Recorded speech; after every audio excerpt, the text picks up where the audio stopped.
चला तर मित्रांनो, राम राम. आज आपण दिवस तिसरा चालू आहेत आपला आज. आणि आपण हे बघू शकता, ऊसाच्या रोपांवर आपण पाचट अशा प्रकारे टाकला आहे. ही पाचट आपण असं वरनं टाकले आहे, पण ह्याच्या खाली तुम्हाला दाखवतो.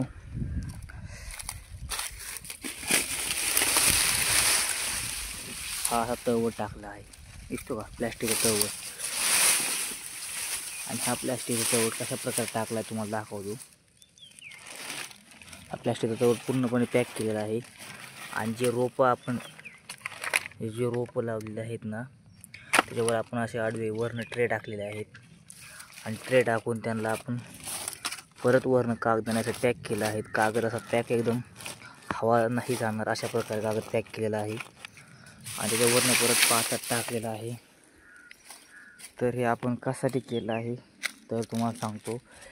ह्या पाष्टाने व आतमधील तवटाने जी भट्टी बसणार आहे, म्हणजे गरमाईने आहे ना, ते रोप अतिशय चांगल्या पद्धतीने उगवून येण्यासाठी आणि चांगली वाढ होण्यासाठी आपण अशी भट्टी देत आहे.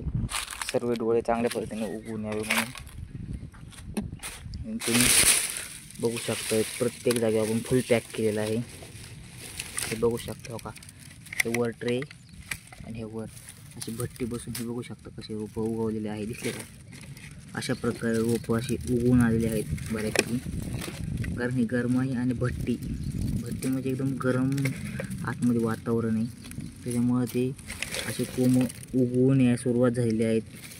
ही लावून आतापर्यंत काय सहा पण दिवस झाले नाहीत ट्रे करून, तरी आता उगवायला लागलेले आहे. बघू शकता काय अशा प्रकारे आपण नियोजन केलेलं आहे. आणि नर्सरीतील रोपं विकत आणण्यापेक्षा 3 रुपये 2 रुपये देऊन 1 रुपया आणण्यापेक्षा आपण घरीच हे अशा पद्धतीने रोपं तयार करू शकतो.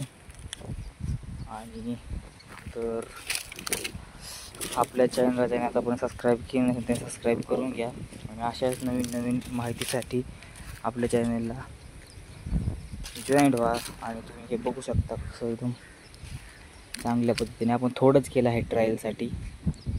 आणि नंतर आपण थोड्या दिवसांनी अजून मोठं जास्त रोपं लावणार आहेत. सध्या तर थोडंच ट्रायल चालू आहे. तर बघू शकता एकदम चांगल्या पद्धतीने आपण वरनं पॅक केलेलं आहे. चला भेटूया पुढच्या व्हिडिओमध्ये. आपण आता पाचट व कागद काढल्यावर तुम्हाला दाखवेन रिझल्ट कसा बसला. आणि हे कोकोपीट अजून शिल्लक राहिले आहे थोडे.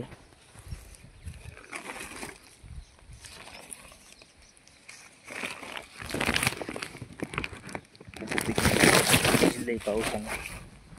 चला भेटूया दुसऱ्या व्हिडिओमध्ये.